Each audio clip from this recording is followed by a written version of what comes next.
The true determination of a good healthcare professional is doing the same thing regardless of whether someone is looking or not. Right.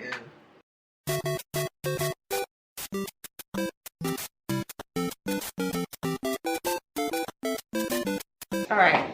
Hey guys, welcome back to my channel. Today we are having another episode of Mukbangs with Medics, and this is the family edition.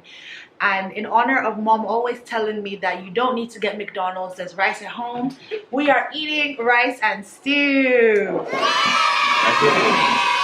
And some plantain. That's when you're feeling fancy, you're feeling froggy. Before we begin, I would just everyone's gonna introduce themselves, and we're just gonna talk about life. We're gonna talk about healthcare and medicine, differences between UK and US, and we're just gonna catch a vibe on those conversations.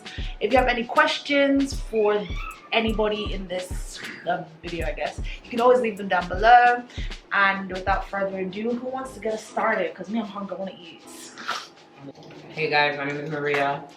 I am an entrepreneur, fashion designer, and former licensed nurse. Andrew Kubridi. I am a registered nurse, BSN, entrepreneur, artist management. Yeah. That's what I do. Hi, my name is Fumi. I'm a pharmacist, lawyer, author, life coach,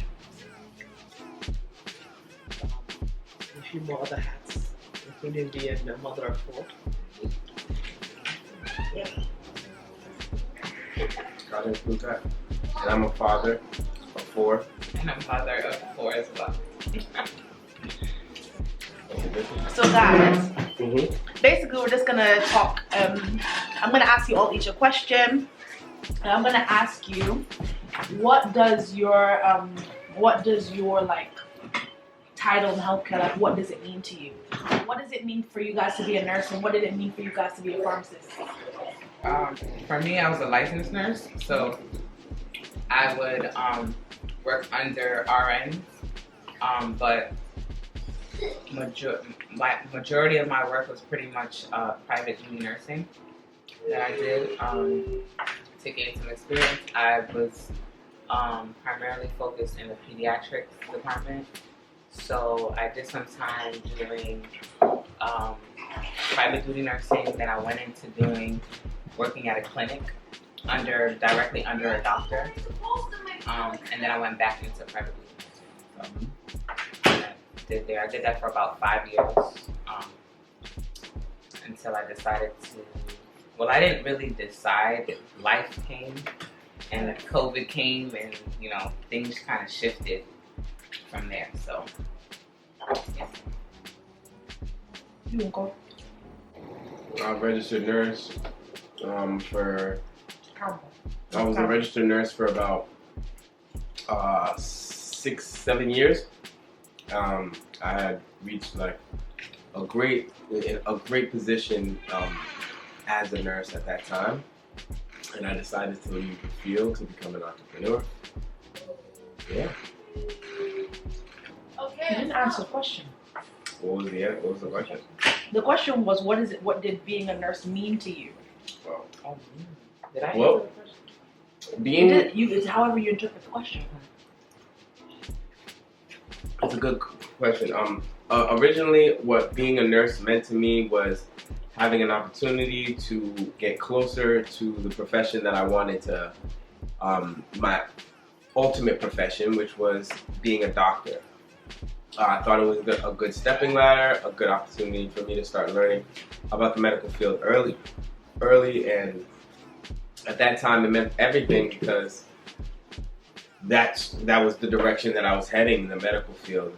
And, on top of that, it meant a lot to me to make my mother proud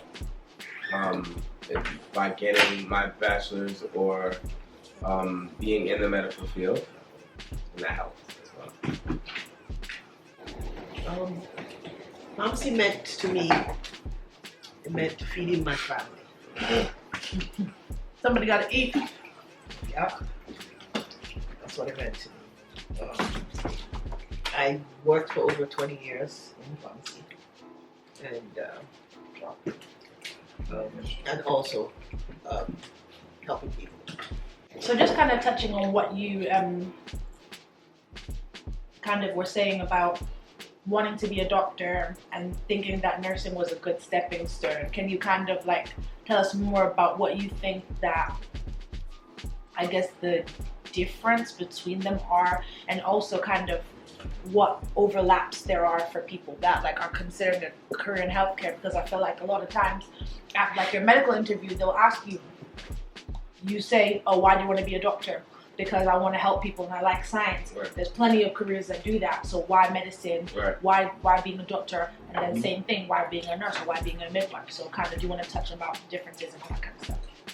For me, it was more of like, I felt like that was the quickest thing I could do for as far as getting my license, and because I wanted to start working immediately.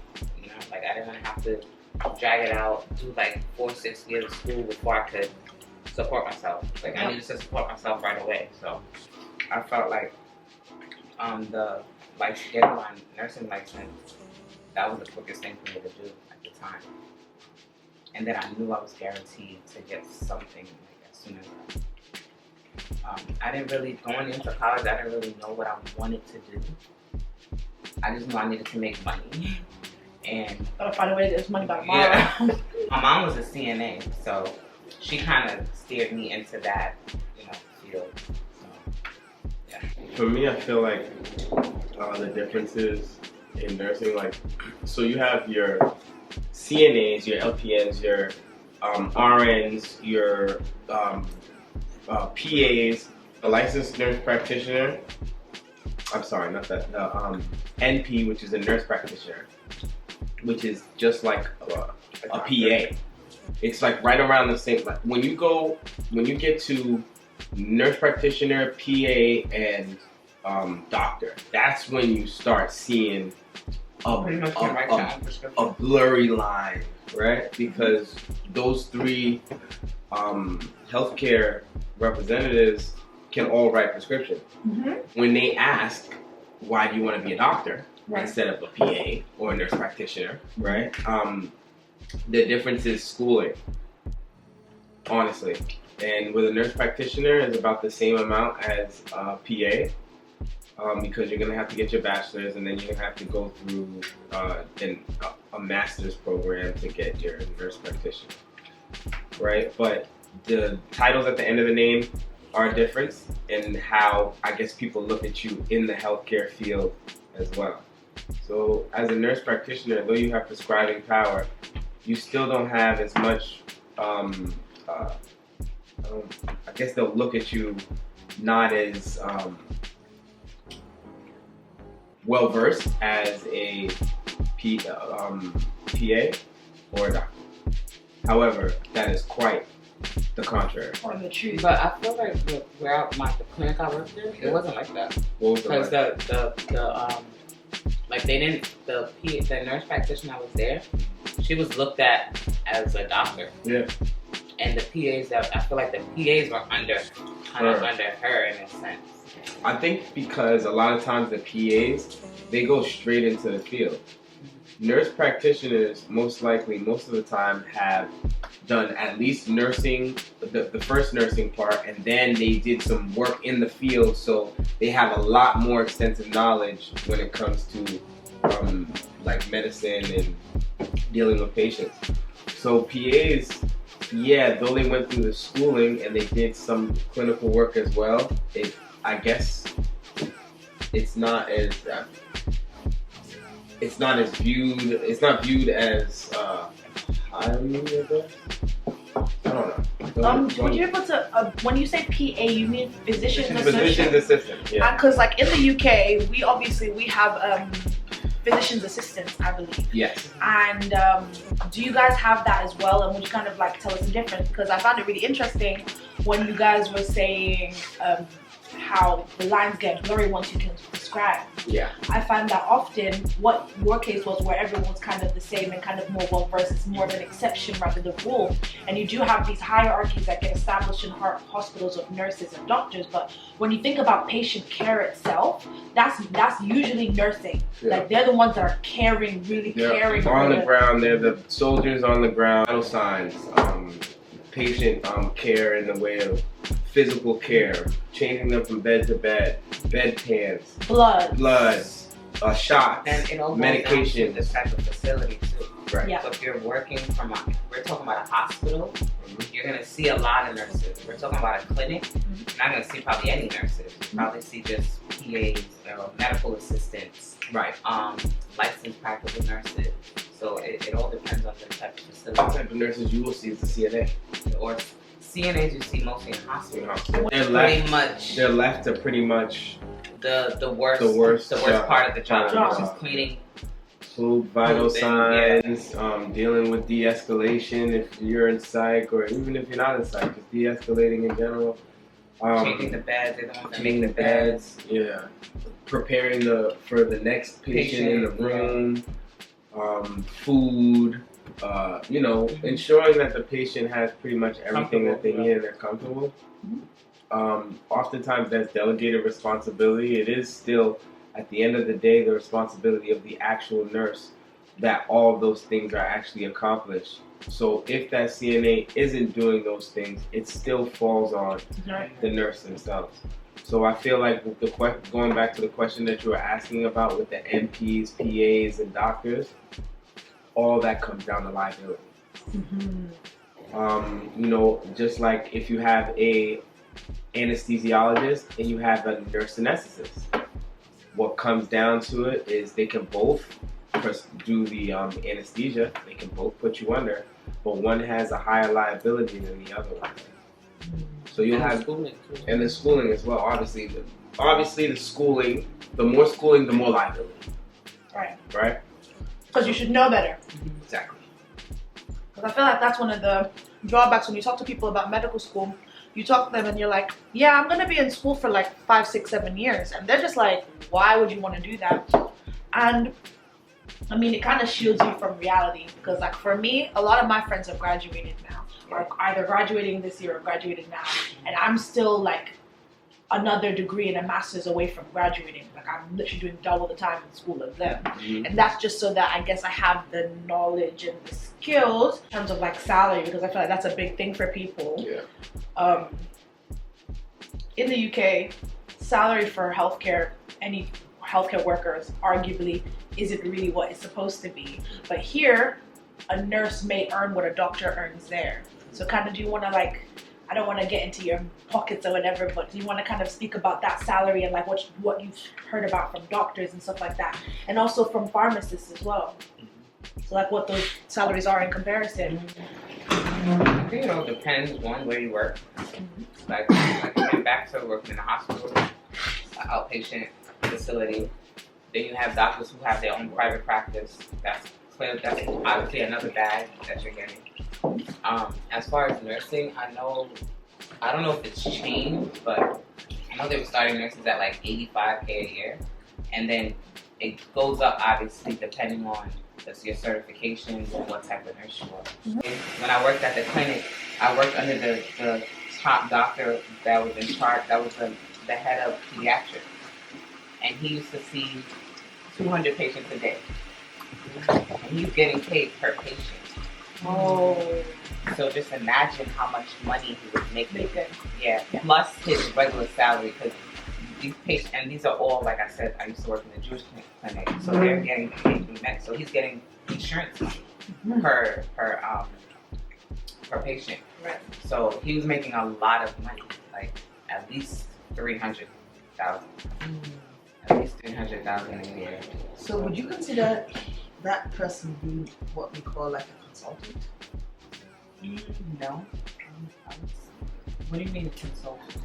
Because in the UK, the doctors, they're not like attached to a particular place, or they've gotten to a certain rank. They're considered consultants. Okay, I know what you're talking about. Yeah, and maybe that's when they start having that patient. But before that, they're attached to one particular place and When you say get a place, salary, like a particular Hospital. hospital. Oh, okay. He was. I would say he was attached there because he was there. He's still there till today. So he's still working in that same pediatric. Almost like what you would call a resident in the actual. There was other profession. doctors. There were other doctors. Yeah. So he had his own office, like in downstairs in that, because the basement was the pediatric center. So he had his own office, and then we had other physicians. We had like 2 other PAs, 2 other doctors, and then 1 nurse practitioner. So he was the head physician. He was the head, yes. Yeah. Yeah, If you go to his office, you could tell like the patients, they respect him the most. Like he has so many gifts, so much liquor. Yeah. Like in his, it's kind of ironic. Yeah. But, so when you go to his office, he has so much liquor, everything. Like everybody, when the patients come to the clinic, they always request to see. I want to see Dr. Pollinger if he's available. If he's not, then they'll go to another doctor. But he was like the main doctor that everybody wanted to see, and that's why he was able to take so many patients. But legally, that's not even like ethical. What? To be taking that 200 many patients a day. Yeah. Because if you think about it, he would just go in, tell me what shots to give, and he's out. And that's it. And that's it. Are you really taking into looking at your patients and really like, he's out in 2 minutes. Yeah. It's like, is the patient care? Yeah. Is it invested patient care? Not Like, at all. are you really doing the work? So now, if one of those patients was in the hospital, would he go to the hospital, or would he? No, he doesn't. And you know they have their own hospital. No, they have their own ambulance. So he stays there. He doesn't go to the. It's not like, I know some doctors work in clinics and then they have to do like at least once a week in the hospital, 1 day a week in the hospital or something. No, he's at the clinic every day. So he's not affiliated with any hospital. What's like wrong? So he's kind of like a consultant in Okay. the UK. In the UK, okay. Touching on that patient care and patient burnout. Not patient burnout. I was burnt out. Yeah. Physician burnout. Yeah. Like, people being burnt out in the healthcare field. Do you have any like, not breaking point stories, but like, do you have any like experiences of burnout and what that kind of looked like? Because anybody seeing 200 patients a day, they're gonna be burnt out. So That's the thing. We had shifts, so I wasn't seeing the whole 200 with him. So I would come in probably like 1. I would do like 2 to 7 or 1, and it's a clinic, so they close early, which is a good thing. But days I was supposed to be leaving at 7, 8. He would stay to finish. Like we can't, because once the patient is checked in, we have to see them. Regardless of what time, regardless of what time.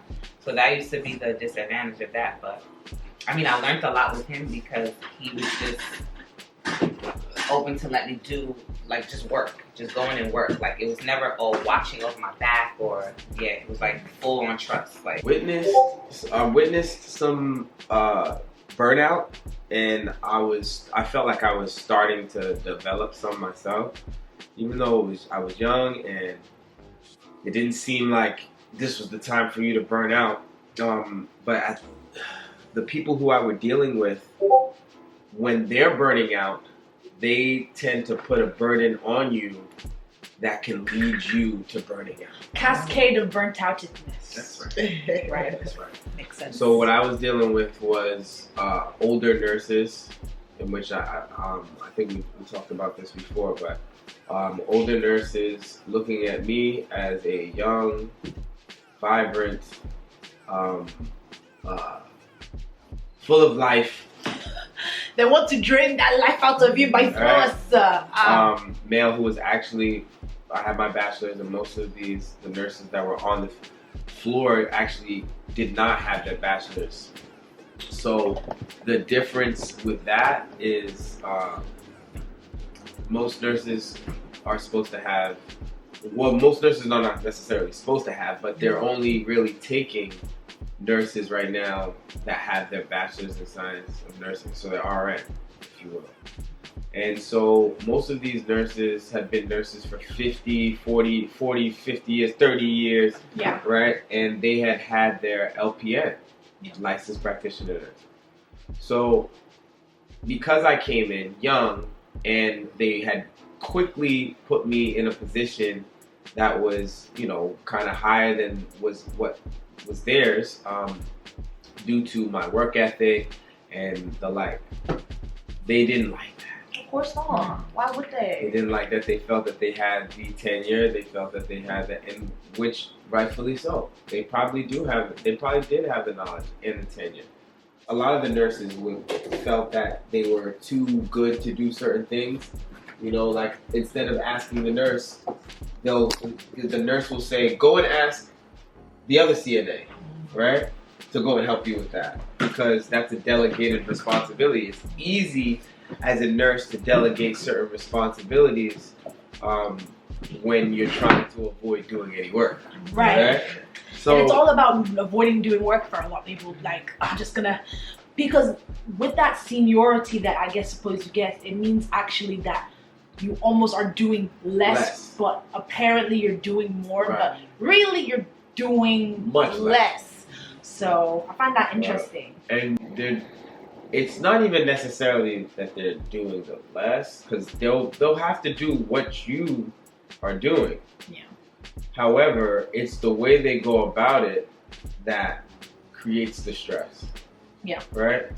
I worked in psych, and there were some of the nurses there that had been tenured, 25-year nursing, and they couldn't deal with a patient. How are you 25 years in nursing and you can't de-escalate a patient? In fact, at times you find yourself revving the patient up more, and we had to find other ways to de-escalate the patient, and just using medications as a way to dissociate from the patients.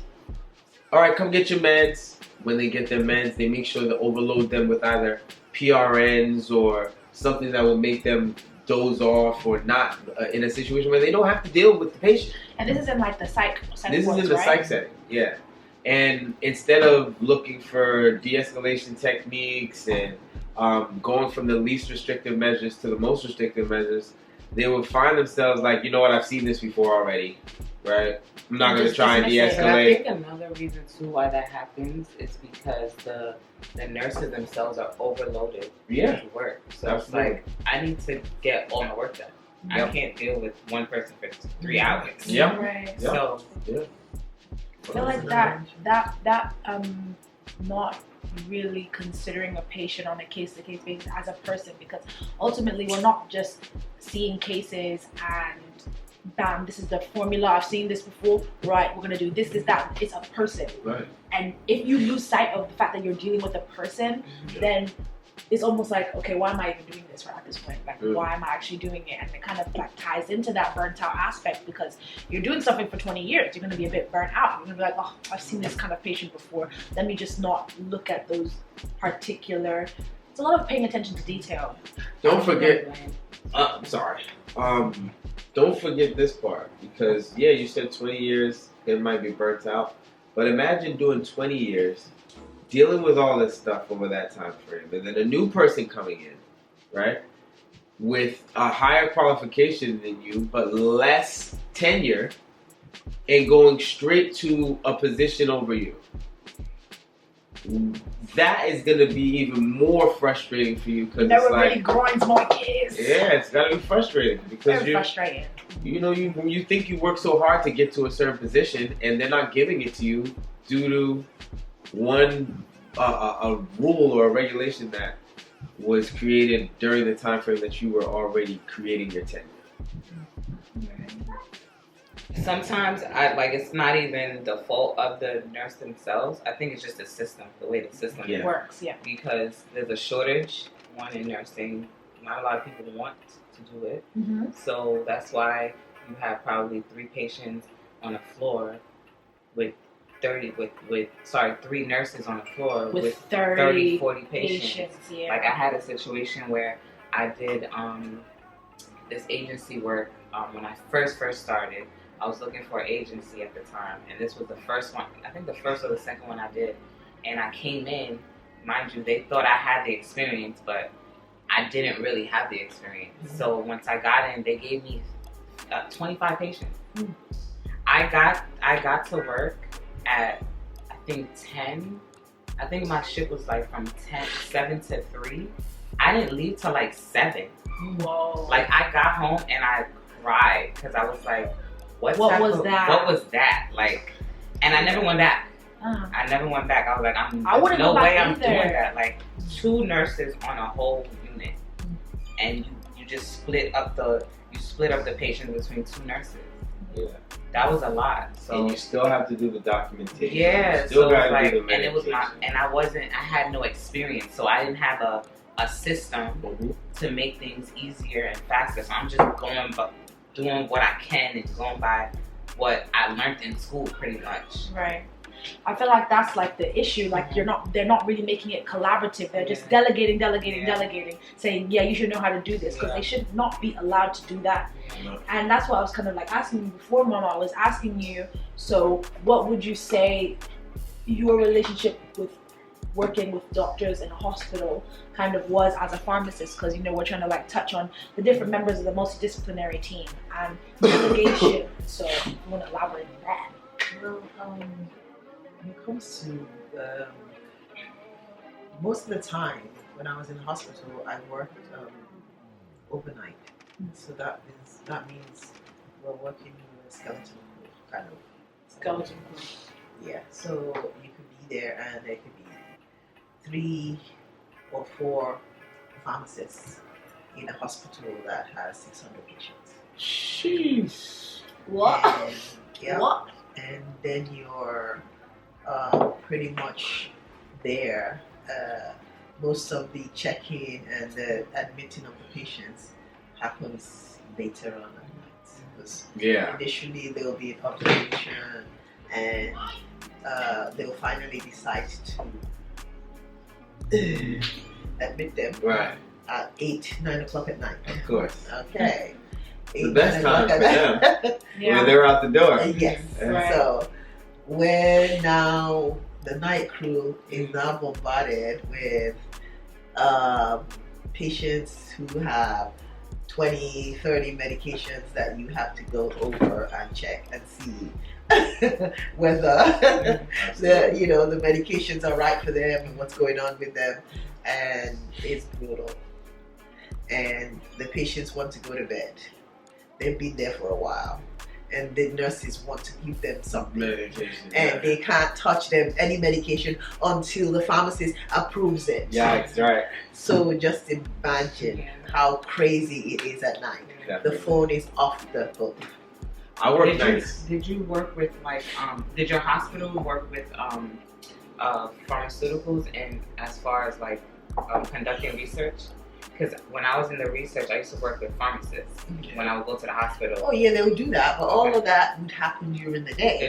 Now the different, as I said, we work with a skeleton crew. So during the day, you can have 30 pharmacists. They're carrying around with an iPad, and they're just going with the flow and doing all sorts of different things.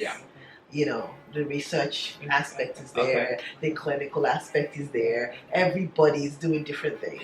There's so much going on. They're enjoying their life. It's a lot easier. And then when you get to the nighttime, it's quiet, but things don't stop. It's quieter at night, but it doesn't stop. Depending on your profession, of course. I mean, naturally. Because I know CNAs, they be in the back sleeping. Once all their work is done, you could go take a little nap. Right. Oh no. No. Which kind of nap? And it depends on the kind of patients you have. I mean, some medication that you have to approve for the night, it could be just 15, regular, 20. whatever. You know, it could be no big deal if it's the patient's medications. But others actually need really, really important medications. Yeah. Some have chemos. Yeah. Some have medications that you have to mix in the IV room and all of that. You have to check on it. You have to check the heights, the weights. Sometimes they won't even put the heights, weights in there. So you have a phone call to make to the, to them. Or you have a doctor that has written something the wrong way. You can't automatically just change it. You have to call the doctor and say, change it. And they want, they might take a while before they call you back. Yeah. You might have to call them 3-4 times. You're the middleman. In the meantime, the nurse is like, have you approved it yet? Have you reached your doctor yet? Yeah. And then you have people reporting you that they inputted their patients' medications at 1 o'clock in the middle of the night, and it didn't get approved till 7 a.m. And so they're upset, and the patient didn't get their medication, so they write you up. You get so much. Now, granted, that's happening. Yeah. But then, if you now end up working with a few pharmacists that are not helpful, or people that cannot work together, it could be the difference between actually having a good night and having a bad night. And I think that's why it's so important to kind of like, in the multidisciplinary team, number one, it's about understanding the role you want to play, but also being willing to kind of bend a bit and show grace to the people that you're working with. Because I feel as though this hierarchical or this non-understanding combativeness that you find in the healthcare system, it's not helping. And then you have patients complaining, oh, I don't want to go get a checkup. Oh, I don't want to go to the doctor. I don't want to go to the hospital. Right. Because they know that discord, it's like a direct reflection of the care that they receive. Yeah.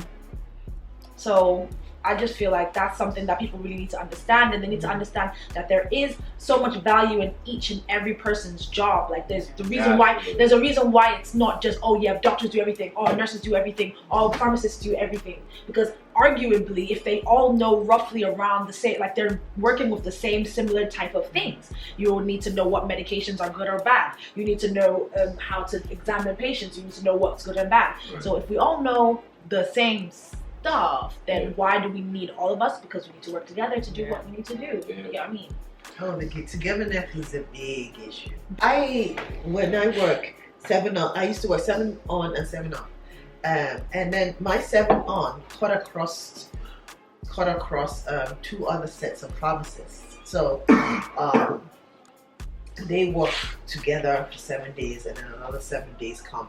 But I was across, so I'll work 3 days with one set, and then 4 days with another set. Yeah. Oh my God! One set that I work with, they were like the sweetest people. We're having a very great night, and even while it's busy, because everybody works together. Yeah. And then you have that other set that just, for some reason, just don't want to work with you, and they know that they can help you do something, and they would just stand there and be watching you, like watch you go crazy. Are they hurting you, or are they hurting the patient? Hurting the patient, Just the patient. Because you just want to watch me fail. Yeah. So that's a big issue. Are people working to help the patient, or are they working to make sure that their ego and their own agenda is met? And that's really what's. And the crazy thing is, it's so hard to screen these kinds of things, because I feel like even as a student right now, because you've gone to school, you've graduated, whatever. Even as a student right now, I can already kind of tell based on people's personalities. Like, I feel like they need to do some better personality screening, because some people, I know everyone has a bad day. But some people's personalities, you can already tell what kind of doctor they're gonna be. Those egotistical, egomaniac, like, and I don't feel like people like that should be, because what, like, I feel like police officers and health officials should have psych evaluations, all of them, because if it's you being a public servant, it requires you to have a unbiased, level head. if you have these psych issues, it'll prove an unbalance. Right. Right? And what you're trying to do is create a balance in the community. And if you have a whole bunch of people in the healthcare and in the police force doing things like unbalanced, I mean, we already know what type of unbalanced stuff happens in the police force. Right. But in the healthcare system, the unbalance from the actual workers is going to create a serious issue in the long run. You know what I mean? I think that's the issue, and as well, you kind of think of it, and you're thinking, how on earth are we actually going to get anything done? Yeah. Like, how are we going to get anything done when the people are not trying to be reasonable? Counterproductive. And even with psych evaluations, because like obviously for like to get into medical school, it's slightly different in the US, but in the UK, you know, you do your A levels, you sit your UCAT, or you may do a degree first, whichever way you get into medicine, and then after that, you when you're doing the UCAT, you do situational judgment, and then you'll usually have some kind of interview. But that interview, if you're a nepotism baby, or if you have the grades or whatever, it gets pushed aside. Right. You're getting in. Yeah. In America, the same thing. If you have some nepotism, or you have some pull with the program direction, or you have something, you're getting in. That's it. Doctor that I worked with, he didn't have a nice personality. And I feel like him even taking all those patients was his ego. Yeah. Was to feed his ego. Yeah. Because that's like that person that you said that was racing to do C-sections. Woo. Oh yeah. Yeah. My second C-section. The lady, she was on a race to get it done in 6 minutes. So you're playing with somebody's life. life. Somebody's life. And do you know how much blood you lose in a C-section? Me up on the inside. I was in pain for pretty much most of the time until I actually had my last baby. And they had to and then the lady went in there and we fixed. And she was in there for over 2.5 hours trying to fix what that lady did. So you're just an object. I'm just an object to the point that I went out of consciousness, came back in, and because of that I had anxiety going home after that I couldn't sleep for 3 days. In that C-section during human development, they said 45 minutes at least per C-section. Yeah, that's malpractice. Yeah, she was trying to get in and out and be done. Even in the doctor's office, when she comes in to check you, she's in and out. Out. It's crazy. I didn't know they botched you like that. Oh wow. They botched you bad, huh? Oh my god. And then you had to wait. Then you had to wait until Michael. So that's 3 years of pain. Oh, that was for from Michael to Daniel. Oh that's wow. 3 years of Yeah, pain. it's funny because my mom had a C-section with Chi-Chi. Yeah. And Chi-Chi's 19. But she has like once in a blue she would have an obstruction because the scabbing from the scarring won't block her intestines. What? Yeah, she's been hospitalized like 3 times So for that. And Chi-Chi this is 19 years ago. Exactly. So is there, I mean, they have ways to negligence be crazy. They have ways to go back. You see how they fix my mom? They have ways to fix the scarring in there. They might have to go back in. But then that means she has to go into open surgery. Not necessarily.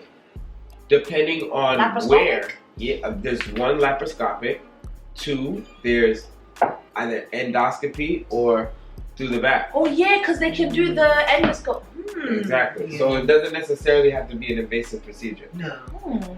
She might really look at if it's really that painful. Yeah, something that's affecting her. When it flares up or whatever, she's on the floor. Like you have to call the ambulance and like take her into the hospital. Then they will have to keep her there for like a day or 2 until she passes gas or something. But she's not able to pass anything.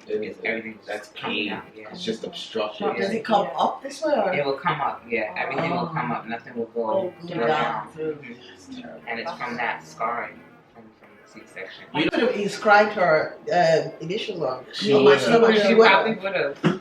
She might have. Who knows? You know what I mean? Like we don't know. Like just think about it. All this is a scalpel. Yeah. 2 times. It's nothing. So, with that being said, would you say that you trust doctors, and if like you've worked, I guess, worked with doctors you trust, and what makes you trust a doctor? That's kind of the question. What makes you trust a doctor? For me, is the interpersonal relationship. Yeah. Yes. Like, Number one. That's Yes. one. Like, if I'm asked, like sometimes I would know the answer to something, but I'll still ask the doctor anyway, just to see what they're gonna say. Yeah. Like if you brush me off, Yeah.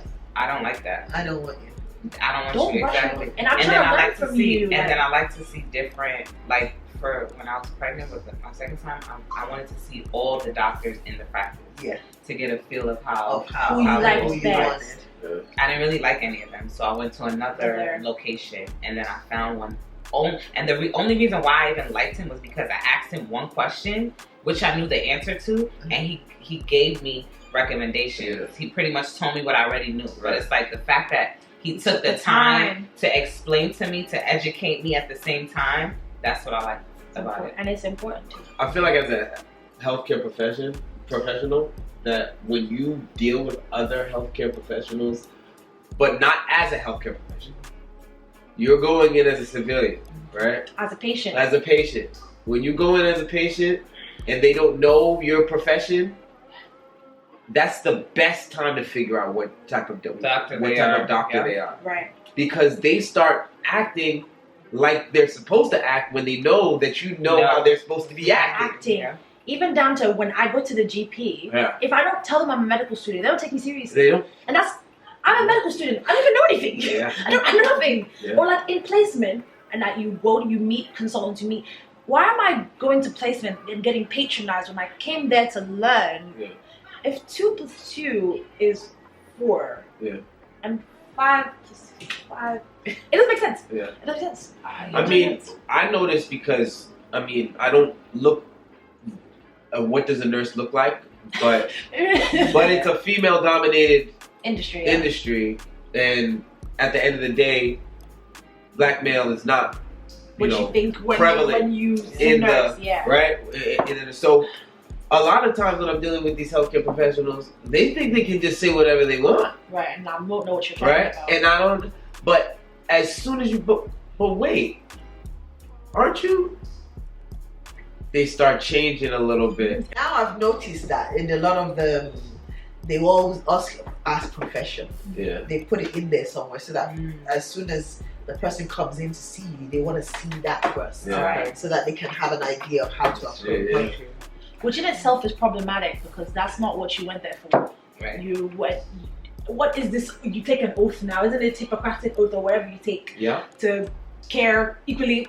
And why is it that your tone is changing, your posture is changing, you're sitting up straight, and you're speaking with more vim? Because I've told you I'm a medical student, because I've told you I'm a nurse, or because I've told you I'm a pharmacist. Like, what does that actually have to do with anything?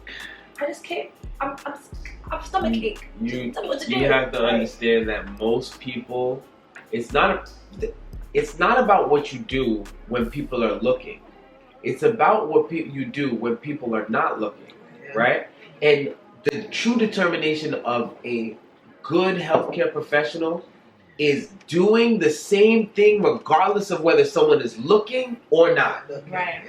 You see what I'm saying? And what it is they know that you're looking. Yeah, it's integrity. That's one of the words that you learn in nursing. Yes, integrity. You know, it's important. That's one of the main things in nursing, in any healthcare profession. You need to have integrity. There's a reason why they make you take an oath. Because if you're taking that oath, that means you're swearing by your integrity, on your integrity, that you are making a promise. That's the issue with human beings. They fall short. But like everybody falls short. Yes. But kind of just to, I guess, round up, what would you say, what advice would you give to people that want to be able to practice in the healthcare field and maintain integrity? Like, what advice would you give them to try and do things to the best of their ability? Because I know that I do, and people that I've spoken to really do struggle to navigate these things. I would say treat people the way you want to be treated. Go to rule. Win. Rule. That's a win. It will give you the energy to do it right. Yes. Just the idea of you putting yourself in that person's shoes. it's like, all right, I may want to cut this corner right now, but I can't, because if this was me, I wouldn't want that. I wouldn't want that to happen to me. You know? Yeah. That's best point. Best point. You know? And I honestly feel like that's the best way to get through whatever burnout you're having, whatever you're going through. If you, a lot of times, remember, these healthcare professionals are people too. Right. They have dramas and divorces and boyfriend girlfriend problems and family issues and thinking about an argument that just happened 5 minutes before you walked into the and it can be so hard to like separate those things because we're humans. Why are we That's scary. Yeah. Right. About that. Yeah. Because what if I'm on the operating table and they're thinking about their ex-wife and custody supports or whatever? Right. Hey, no. And then it's now. Do they have the same?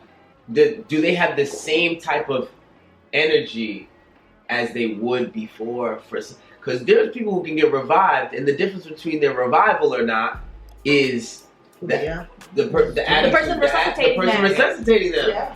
And who they are. Yeah, because like on private practice, they're like, oh, am I gonna resuscitate this person? Am I gonna do the surgery? Because like it's moral dilemmas, and I feel like you face so many moral dilemmas in healthcare, and learning to navigate them is probably the only way you can kind of get through. Like the only way you can survive, because if not, you're gonna keep questioning your own morals, and that ruins your sense of self rather anyway, you know? Yeah. True. On that note, guys, we are going to make this video come to a close. I want to thank my family for graciously agreeing to do this video, and I hope you enjoyed it. They'll definitely be back for another one, so don't get tired of these faces, and I will see you in my next video. Goodbye. Bye.